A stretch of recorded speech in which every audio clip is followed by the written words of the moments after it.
What is up, everyone? I am TST's the Mudman, and it's time to figure out what we are going to play this weekend in Gods Unchained. So we are on GUDecks.com looking at God popularity at Mythic rank over the last one day, because we did receive a balance patch this week. However, it was sort of a strange balance patch. Lots of cards were changed, but before the patch, Anubian Death was by far the best deck, and none of the Anubian cards were touched in the balance patch, so Anubian Death is still the best deck. But lots of cards were changed. Nature got hit a little bit, Magic got hit a little bit, Deception, Light. War was a joke last week, and they didn't really get any help in the balance patch.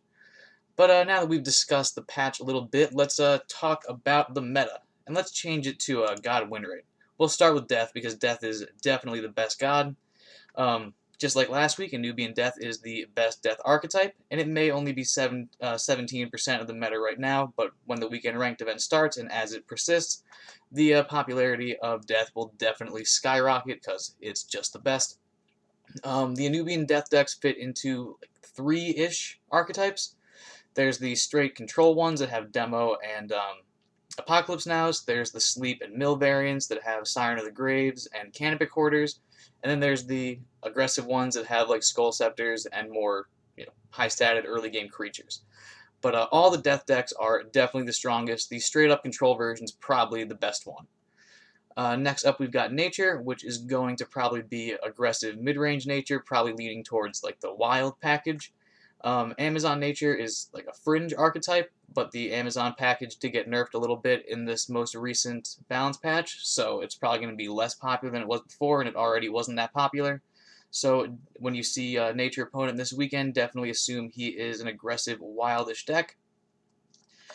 Magic is a bit up in the air. There are a bunch of different like OTK combo Magic decks. It can be Portal Wrangler Magic, it can be Dramar Aether Snap, it can be 1 health Magic. You might run into like a ramp Magic. It can really be anything, but the good Magic decks will be some sort of OTK variant. Deception is almost always aggressive, usually leaning towards like a guild package. They might only have like Fermentari instigators. They might go all in on the guild, but it's going to be very aggressive no matter what Deception deck it is, most likely. And it'll probably be leaning into some sort of guild synergy. Light is always light. They play creatures, they buff them again, they try to go face. Light was nerfed 2 balance patches ago, and they were also nerfed again in this most recent balance patch. So Light is still pretty powerful. It's just that with these past 2 balance patches attacking them specifically, their popularity has dwindled. As we saw in the last couple of weeks, Light was one of the most popular gods, and now it is the second least popular god. And if you happen to run into War over the weekend, congratulations, you got a free win. So before we look into any deck lists, Anubian Death is by far the best archetype, mainly because it's favored in pretty much every matchup and it's very hard to play around them. However, there are a few different tech cards that exist that can, help you in your death matchups. So before we look at any deck lists, we're going to look at some of those potential tech cards. Alright, so let's look at a couple of potential tech cards you can run to combat some of those Anubians. And real quick, the Anubian decks are the best decks because they're so hard to counter. So none of these tech cards are just like automatic win conditions. Like they're all situational or like horrible cards in other matchups, but they do exist and they could help your chances against the Anubian death decks. So let's just do a quick synopsis of how the Anubian archetype works. They play a bunch of Anubians, they bring them back from the void. Key Anubians like Priestess of Taket and Raving Necromancer capitalize off them destroying their Anubians so often. So if you can play something like an Umber Arrow on their Priestess of Taket and then put their Priestess into your Void, they can't use it again for their big combo turns later in the game. This is not the most consistent way to deal with the Priestess. Obviously, you have to have the Umber Arrow while Priestess is on the board, so they may not always line up. And also, if you're playing against a good Anubian Death player, they'll look up your deck, see you have Umber Arrows, and they'll destroy their own Priestess with something like an Untold Greed, or a Ragnarok, or a Sulfuric Rain, depending on the list. So, Umber Arrow can help you in those matchups, but it is not a guarantee. Let's see, Bound by Her Will is similar to Umber Arrow. It's the same general premise. You can steal one of your death opponent's important Anubians, and then it dies on your side of the board, going into your void. Obviously, Priestess as well as Necromancer have 2 attack, so you're going to have to reduce their strength at least once before you can seal it with Bound by Her Will, so this is definitely a worse way to deal with it than Umber Arrow, but it also exists. Now for nature, we have Druid of the Cycle. This is a 4-mana 3/4 with Echo and Roar, obliterate a card in any void, and add a 1/1 injured sprout to your hand. So you can remove the Priestess directly from your opponent's void and make sure they can't access it again, so it's more consistent than something like Umber Arrow. It's also cool that this is an Echo card, so if you ran 2 copies in your deck, that means you can use this effect 4 times, so potentially you can remove both Priestesses and both Raving Necromancers from your death opponent. The only issue is that this is not a very good card in other matchups. Having a 1/1 injured sprout in your hand's not particularly good. 4-mana 3/4s aren't that good. So it's one of those things that could be good against Anubian Death, but is not going to be good against other stuff. And now we are on to Light, and this one is similar to Bound by Her Will. We have Divine Judgment right here. If you obliterate a card, it doesn't go to the void. So if you can put Order on a Priestess and then Divine Judgment it, it goes away and it's not coming back. So that's a way that Light can deal with it. And then the final one, and the most impactful one, is Palace's Incantation. This one's really interesting. It's a 6-mana spell that transforms each creature that costs 6 or more into a 1/1 rat. There are essentially no creatures in the game right now, or like in the meta right now, that cost 6 or more, so its primary effect will almost never matter. But its secondary effect obliterates each creature in both voids. So this completely turns off a Land of the Dead. It's the perfect counter to that card. However, this is one of the worst individual spells in the game. It's horrible in every other matchup. When you're not playing against Anubian Death, you have 28 cards in your... Oh, sorry. You have 28 cards in your deck, and you have 2 potential brick draws every single game. So this completely stops Anubian Death, but it's horrible against everything else. But it does exist. And these are... Oh, I guess also Palace themselves also can eliminate a card from your opponent's void. However, it's random, and it's only 1 at a time, and there's lots of Anubians in your opponent's void, so randomly taking 1 out is probably not going to be good enough. Palace's Incantation guarantees it works, but boy, is this a horrible card. The best one of the tech cards is probably Umber Arrow. However, like I said before, your opponent can easily play around Umber Arrow. It's hard to get it to line up. It's just very hard to counter Anubian Death in this current meta, but hopefully these tech cards helped. Maybe you can slot some into your deck. And yeah, let's jump into some deck lists. Alright, so let's start things off with Death, the Best God. I've got 2 different death lists to show you. This first one is a Control Anubian death list made by Yawgmoth. He had a perfect weekend run last week, going 25 out of 25, and as you can see, the rest of the world's played almost 1,700 games with a 73% win rate, so this deck definitely wins way more often than not. This is the Anubian archetype that we've been talking so much about. We got the 2 Priestesses of Taket, which deal tons of damage when your Anubians die. You have the lesser version in Raving Necromancer. We have the 2 naturally occurring copies in the deck of Vile Reaver, which are your main sources of dealing damage, since you can blitz them into stuff and have them die immediately. And then we have the Heirloom, as well as the many cards that also get you Heirlooms, which get you more Vile Reavers, as well as 1/1 Wretched Vanguards. If you don't know, Wretched Vanguards are 1/1s with Frontline, and Afterlife steal 1 health from your opponent's god. Let's see, so that is the general Anubian package. And then, of course, you have the payoff card of Land of the Dead, bringing them all back at one time. Your dream scenario is 2 Priestesses, and then 4 Vile Reavers, getting 8 damage worth of Blitzy guys, and if they all die, you deal 16 damage to your opponent's face. And you have 2 copies of Land of the Dead, so that's 32 damage of just Land of the Dead damage, on top of however much you dealt, throughout the game with your Priestesses and your Raving Necromancers, just, naturally. But let's see, Yawgmoth here has incorporated some of the classic control cards into this Anubian deck. As you can see, we've got a copy of Neferu, 2 copies of Apocalypse Now, and 2 copies of Demogorgon.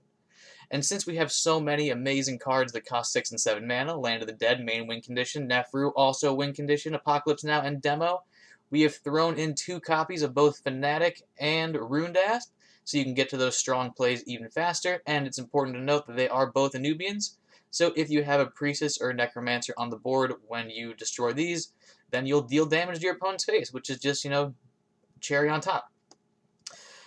So this deck is incredibly strong. It's capable of winning very quickly, and as you can see, it has some incredibly powerful top-end cards if it has to go to the late game, which it really shouldn't.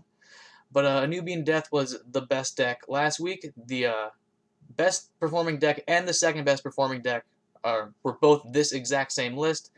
Nothing has changed for this deck. In fact, other archetypes got nerfed. So Anubian Death should be just as strong, if not stronger. And now let's jump into the next Anubian variation.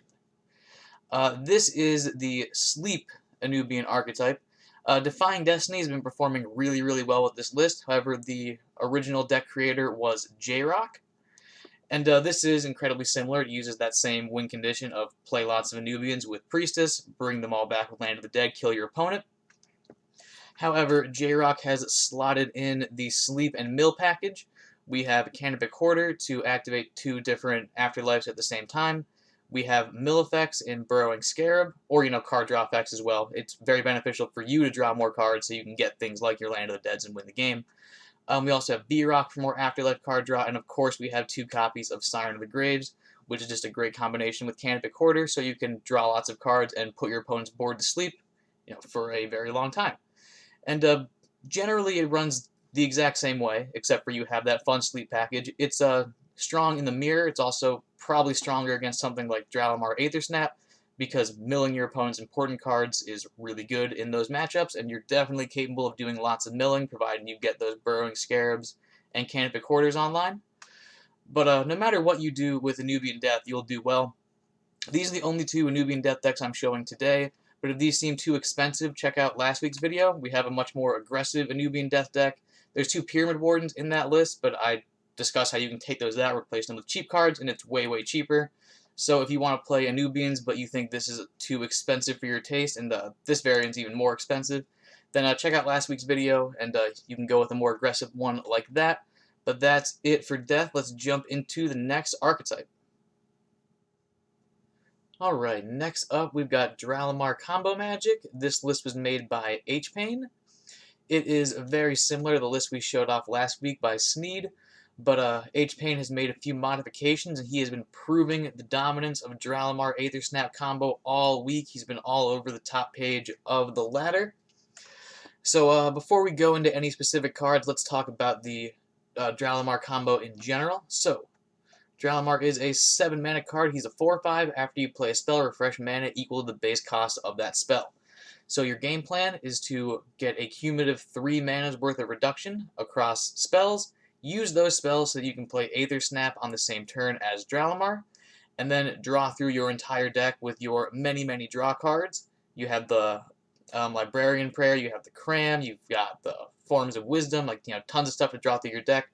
You will be dealing 2 damage randomly from your Aethersnaps for every spell you play, and you will inevitably draw 2 copies of your Magic Inks, which you can just play on each other indefinitely until you inevitably win the game. H-Pain has made a few modifications to Sneed's list from last week, and I am a big fan of them. I think the most obvious one is he has a Warped Engineer as opposed to an Aether Fox. See, before, people were using Aether Fox to make Aethersnap cost 0 for the obvious synergy of playing it for 0 alongside Dramar. However, you don't need to necessarily make Aethersnap cost 0, and on top of that, now we have, where is it? We have Alistrina.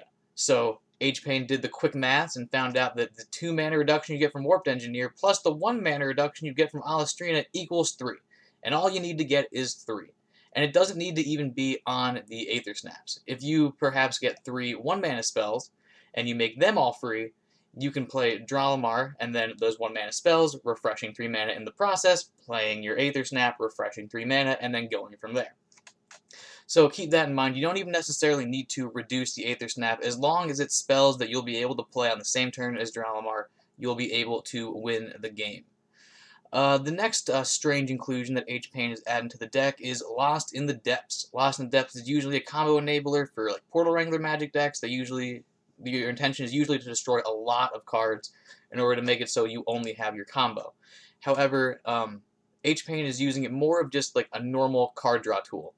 From what I've seen of his play, what he usually ends up doing is playing Alistrina, and then immediately following it up with Lost in the Depths on the Alistrina, because when you drop her, it means you're setting up for your combo turn, so you can eliminate your Shape Blast because you no longer need AoE, you're about to play Dramar and win. You can also do things like eliminate your 1 mana cards after you've accumulated enough into your hand just to make it so you can draw into your combo pieces faster. It just seems like a fairly efficient, pretty easy to pull off source of card draw, and it works really well in the deck. And like I was saying in the beginning, H-Pain has been very successful with this list. He has been rank 1 in Mythic for many, many days this weekend. However, hot off the presses, H-Pain has made some small modifications to his deck. He's only played 2 games with it so far, but he has a 100% win rate. This was made just a few hours ago. He has replaced the Warped Engineers. He now has 2 copies of Assistant Alchemist, and he also removed this Thaumaturge card. It was nerfed in the most recent balance patch. As you can see, it now only deals 2 damage as opposed to 3. So he has taken those out and he put in the Assistant Alchemist. He also has a copy of Iron-Tooth Goblin in here now. And the main reason why he replaced the Aether Fox with the Warped Engineer is because it's easier to weave in a 2-mana card as opposed to a 3-mana card. It was a big, big resource use playing an Aether Fox. And the Assistant Alchemist sort of fill the same void. As long as you can accumulate 3 mana's worth of reduction, you can do your combo. And weaving in a 1-mana card is twice as easy as it is to weave in a 2-mana card, so Assistant Alchemist is just sort of easier to play in the early game while you're doing your other stuff. And this deck in general just has a lot of different ways to reduce mana, which makes it so the combo is really consistent. Obviously, the best way to do it is with your Alistrina. However, if you get lucky off of a Form of Wisdom, you can get like 3 mana's worth of reduction right there. Dimension Doors can reduce mana. We obviously already mentioned the Assistant Alchemist. And like I said, you're going to be doing it 9 times out of 10 with the Alistrina, but the fact that you have so many different variations of getting 3 mana's worth of reduction, it means that you'll be able to pop off with your Dramar very, very consistently, which is why the deck has been performing so well. So, both of these deck lists will be in the description. You can go with the brand new variant with the 2 Assistant Alchemists, or you can go with the tried and true Warped Engineer package. But that is about it for Dramar Magic. It is very strong. If you like combo decks, this could be a great deck for you. And now moving on to the most popular god in Nature. This deck list was made by Logic, and GUDecks.com has it as Control Nature because there's an 8-mana card.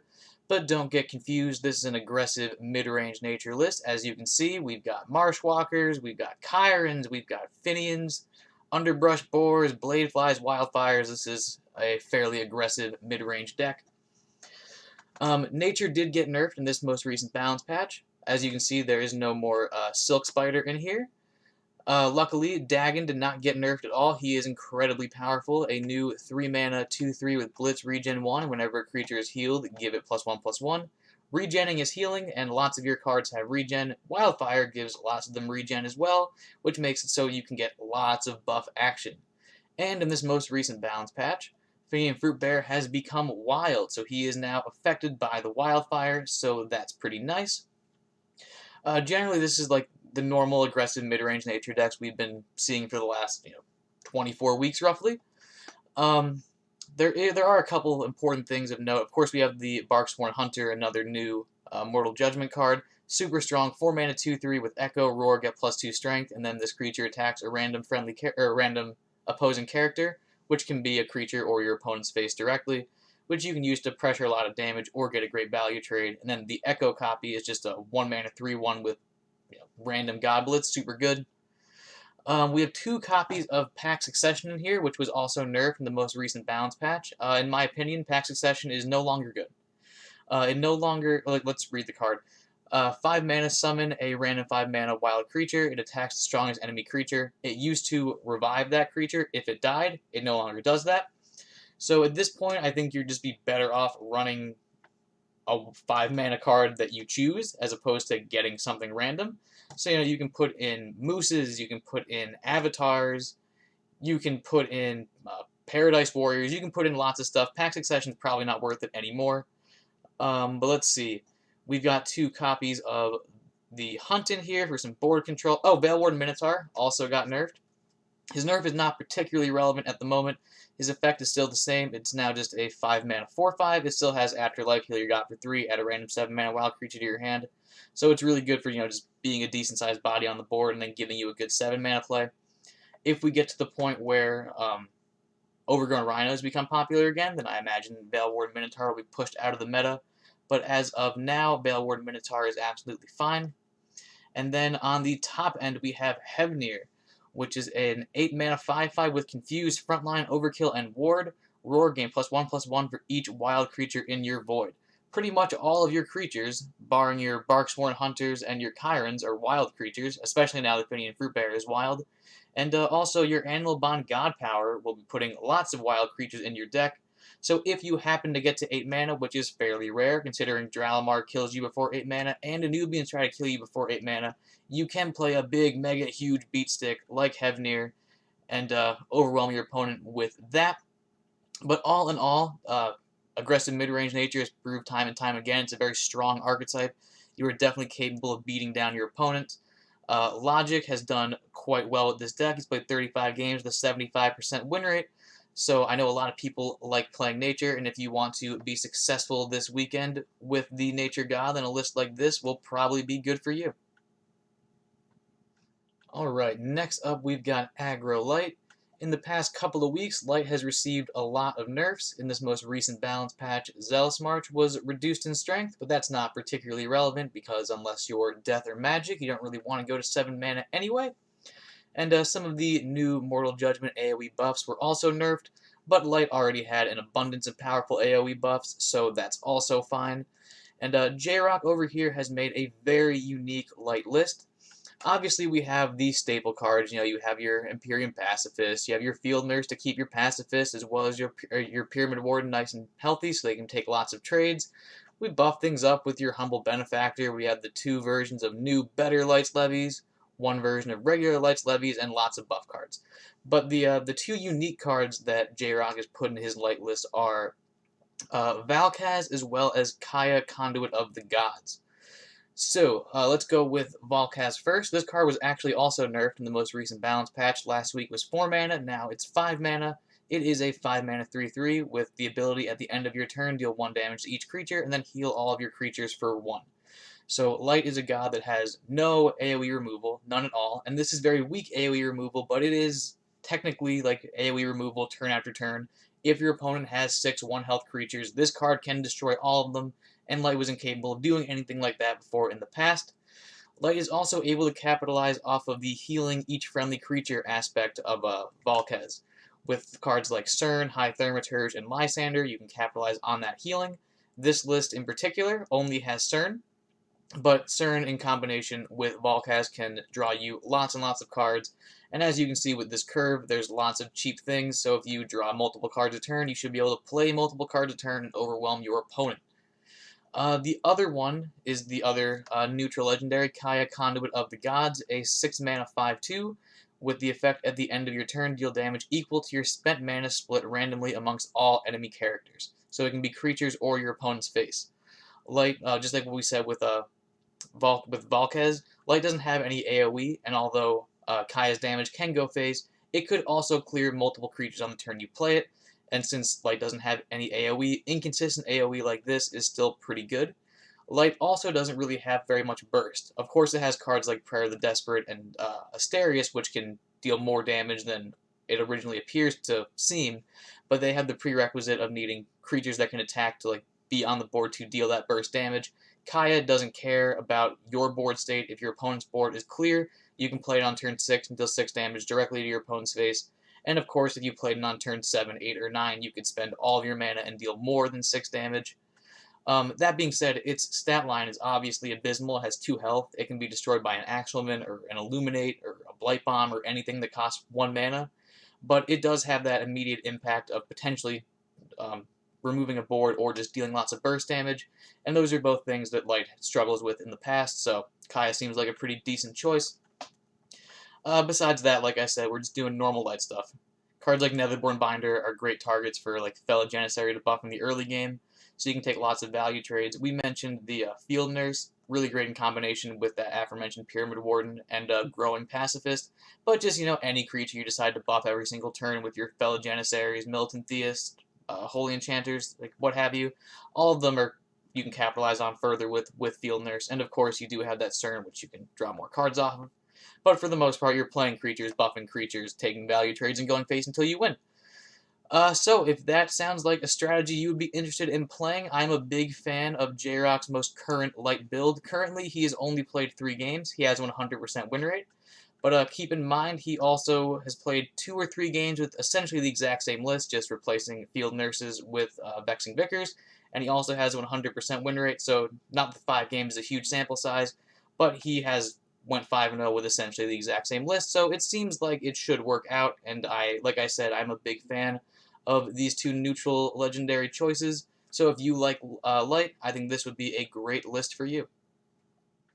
Alright, and last up we've got Guild Deception. This list was also made by J-Rock, so if you've been paying attention, that is 3 lists made by J-Rock. He is a really great player and a really great deck builder, so you should definitely follow him. So last week we had an aggro deception list with like a small splash of guild synergy with the Fermentari Instigator, but this week we are going full-blown guild, and that's mainly because Blade Borrower got nerfed in this most recent balance patch. Last week it was 2 mana, now it's 3. It's a very powerful card. It is a 2/1 with Roar, give -2 strength to an enemy creature. That could be something like a Pyramid Warden, and it has Echo, so you can do the effect twice. It's also a guild creature, and now that it costs 3, we can feel really confident playing Desert Mercenary, seeing as all of your 3-mana guild creatures are very, very powerful.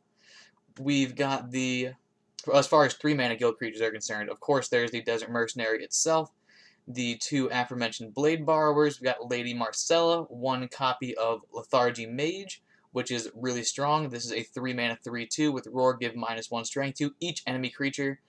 Which is just great for value trades or just weakening your opponent's board state so that you can outrace them. Also, of course, it's a 3-mana guild creature for the reduction. And then we have the Baron of Whispers as well as his friend Merrick, Keeper of Many, for lots of potential damage in the early game. I'm a big fan of the guild archetype in this current meta because right now the best decks are all of the Anubian death decks as well as like Dramar Magic. Both of them tend to end the game around turn 6, and this is the type of aggressive deck that can totally close out a game before then.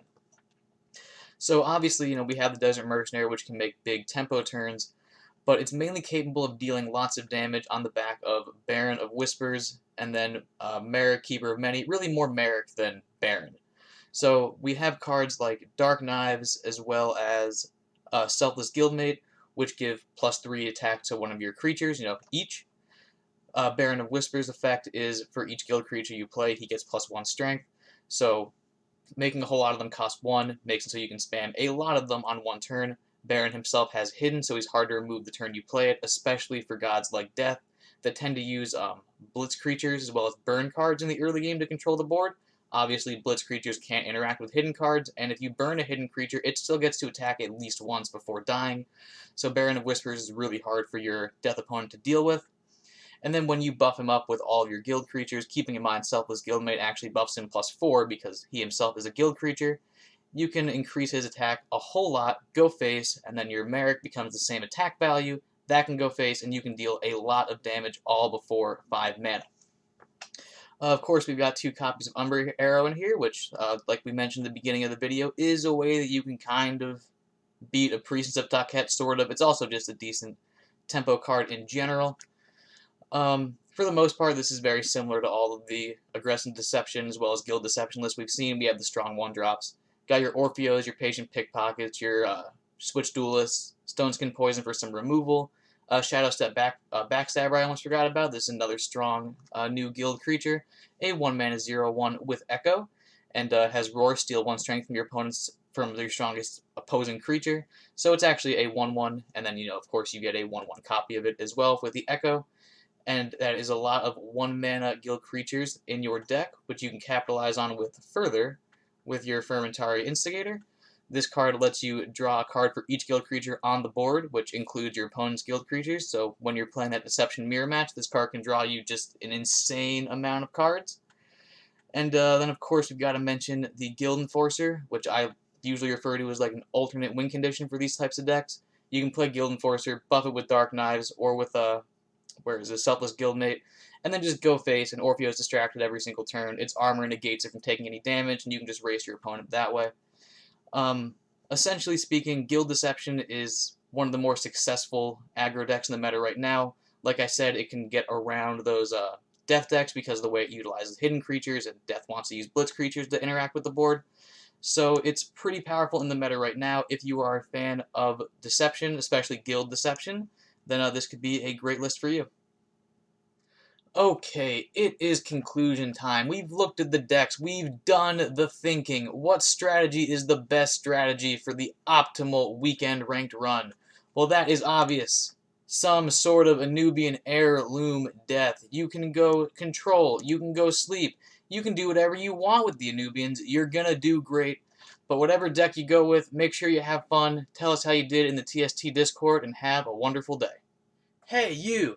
Did you know that subscribing to the TST YouTube channel will increase your win rate by 6.9%? So what are you waiting for? Subscribe to the channel and hit the bell for notifications. And while you're at it, equip Scythe of the Harvest and attack the like button directly in the face. Bye-bye!